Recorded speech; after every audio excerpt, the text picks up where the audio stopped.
In my Forza Motorsport review, I mentioned that switching from gamepad to wheel and pedals revealed a metric ton of things about its handling and physics engine, which would take too long to describe in a general review. And that's why we're here today, to really dive into the weeds of sim races and explore the nuts and bolts of this game. It's no small secret that it's been largely crucified by the driving purists for various reasons, and I want to get into those points. Above all, I want to give you my honest impressions without needing to squeeze them somewhere in a general review. Let's get this out of the way early, so that there is no misconception on anyone's part about what motorsport is. With my 50 hours of playtime on the early review copy so far, it's very obvious that this game was optimized for gamepad play in chase cam. Now, there's nothing inherently wrong with that, as long as it's what you expect going in. In fact, I'm really impressed at how well their gamepad filtering works to make the cars controllable on a gamepad. It's possibly the best experience of that type I've ever had. So when I think of racing in Forza Motorsport, I think of chilling rather than sweating it out in the direct drive sim rig, battling myself for every tenth I can squeeze out of the lap. The reason for this became apparent once I switched from gamepad to wheel in my first play session. Here's why. The sensation of driving with a wheel for the first time is a bit like having a dampened rubber band constantly attempting to pull at you. The self-aligning torque forces just don't feel particularly snappy or natural. This isn't helped by the fact that, by default, the wheel damping and spring center forces are jacked right up.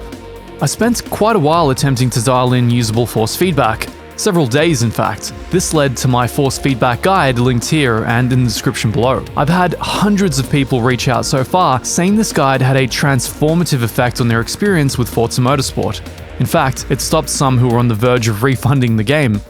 Frankly, I'm mostly bitter about how long it took, because I don't buy a simcade racing game to play pretend mechanical engineer. I buy mainstream racing games to jump in and drive with minimal fuss. It should tell you something that even hardcore simulators like iRacing and ACC not only have less FFB settings but feel vastly superior for it. Not to mention that iRacing even has a setup wizard, and that game's menu wouldn't look out of place running on Windows 95. This feeds into a broader issue with motorsport, which many people have picked up on.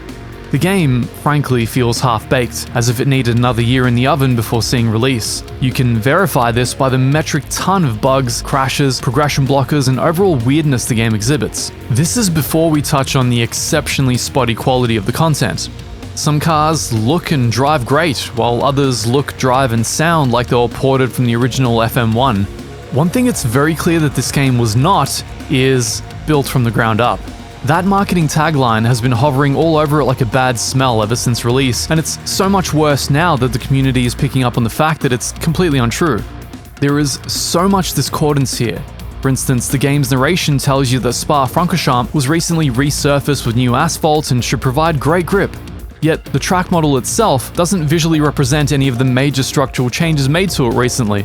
So the game is referring to changes that weren't actually modeled into it. This tells me that they had planned to do it, but were either mismanaged, ran out of time, money, or decided to just launch and sort the rest out via DLCs and patches, as is the way with the ubiquitous agile project management strategy sadly employed by most major developers. The release day customer, i.e. you, pays full ticket price, yet gets treated as a glorified beta tester.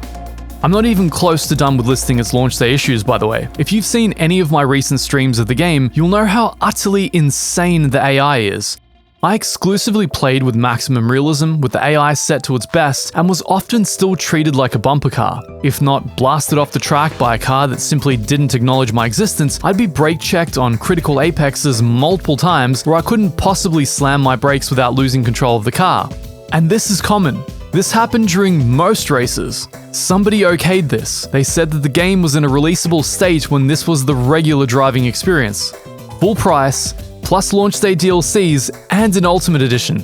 Now let's dig into the career mode, since this forms the crux of what most Forza gamers would be in it for. I hope you don't like race cars, because there aren't any in the career mode. Yes, you heard right. After that introductory race where they tease multi-class races by putting you into an LMP car, that's it. It ends there. They're functionally teasing something which never manifests later in the career.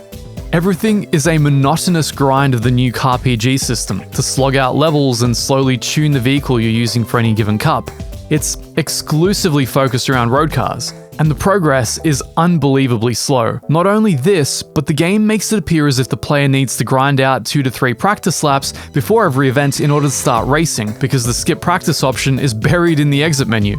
It's literally like every aspect of this career mode was created to extract as much player retention time as painfully possible, so that somebody could gloss over it and pat themselves on the back in the boardroom or at shareholders meetings.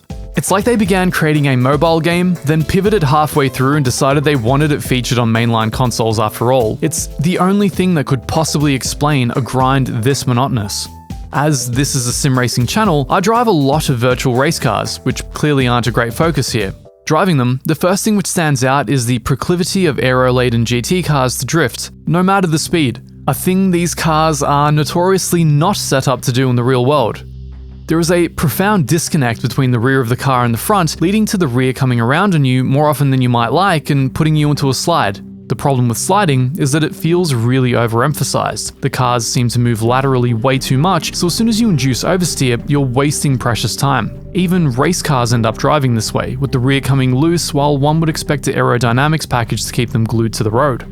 It presents sort of like early Automobilista 2 handling, where you could just keep turning the wheel at speed to induce oversteer, rather than the vehicle scrubbing and understeering as it would in reality.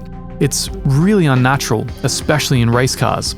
The wheel also makes it easier to feel that this game suffers from the affectionately named curbs of death that any Project Cars 2 players would recall quite fondly.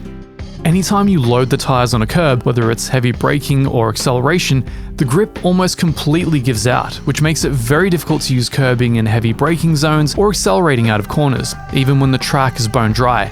Due to the unhelpful proximity arrows and lack of radar, it's also very difficult to race from cockpit view. I get the impression again that the game was designed to be raced from chase cam perspective. The lack of situational awareness from interior views combined with the extremely aggressive AI make racing this way more frustrating than anything else. We desperately need a rearview mirror in the cockpit and dash views, along with a useful radar overlay so we can see where other cars are in relation to us. Hell, even just a spotter to let us know when cars are adjacent, otherwise racing from the interior is just asking for trouble. What you might find interesting is that the game's assists are global rather than car specific, so instead of allowing for factory-enabled TC and ABS, you either get to turn it on or off. Once again, I was there driving GT3 cars with no TC or ABS, which is patently ridiculous in real life. While it's clear that Microsoft are going for the semi-casuals market here, I don't understand why the wheel experience needed to be sacrificed in order to achieve it. Comparatively, Gran Turismo 7 appeals to the same niche market, yet when I moved from gamepad to wheel on GT7, it was a transformative experience. My consistency improved, my lap times improved, my overall enjoyment of the game improved. In Forza Motorsport, I have to work about 10 times as hard with the wheel to achieve lap times that are on par with what I can crank out on the controller off the bat. It simply doesn't make any sense. The game telemetry showcases a decently robust physics engine under the hood. Everything from suspension loads to tyre wear, pressures and temps, inner, middle and outer. You also get a real-time camber readout to help fine-tune your setups, as well as friction. While this isn't really stuff you can get much out of mid-race, it's interesting to watch it get calculated in real time, and it does present like a simplified Automobilista 2.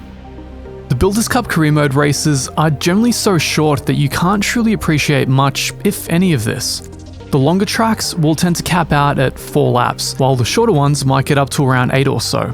In fact, I've yet to come across a single one which has a mandatory pit stop or requires any sort of tyre or fuel strategy. You can set up your own free races for the endurance experience, since this often is the only way you actually get to experience the race cars on offer, but often it leaves you wondering why you would even bother, since so little focus has gone into creating fleshed out, realistic length races. It makes tyre degradation seem like an almost irrelevant addition to the game. The same issue crosses over into car setups. Yes, once you unlock all the aftermarket parts, you can tune anything from sway bars to suspension, wheel alignment, gear ratios, etc. But often by the time you've leveled the car to this point, you've actually finished the cup which necessitated you use that car, and the game simply has you move on to the next, starting the grind again with a new car from level 1. If you're after a racer that's supremely dialed in for the gamepad, which you can enjoy from the comfort of your couch without getting overly invested or stressed, Forza Motorsport is probably a great game for you to look into. Maybe even the best. The gamepad experience is sublime. Truly, I'm impressed at how well they've tuned it to feel satisfying on that control schema. If, however, you're looking to hook up your sim rig and duke it out with others as you would in iRacing, ACC, or even Gran Turismo 7, it's difficult to suggest anything other than giving this one a wide berth, at least for now. It's difficult to feel that Forza Motorsport's mechanics aren't often fighting with one another. It feels as if the game has an identity crisis. I sincerely hope that Turn 10 use the months post-launch to bring the wheel experience up to snuff and patch the holes in their physics engine which are allowing for all of this super quirky behavior. I really wanted to give this a positive twist, but that's the honest experience of driving the new Forza Motorsport with a wheel and pedals. It's also my final video of the current Forza content cycle, after which I'm going back into semi-retirement. You'll find me chilling on my gaming channel at Plays, which I've linked for you right here. Hope you decide to join us there. Take care.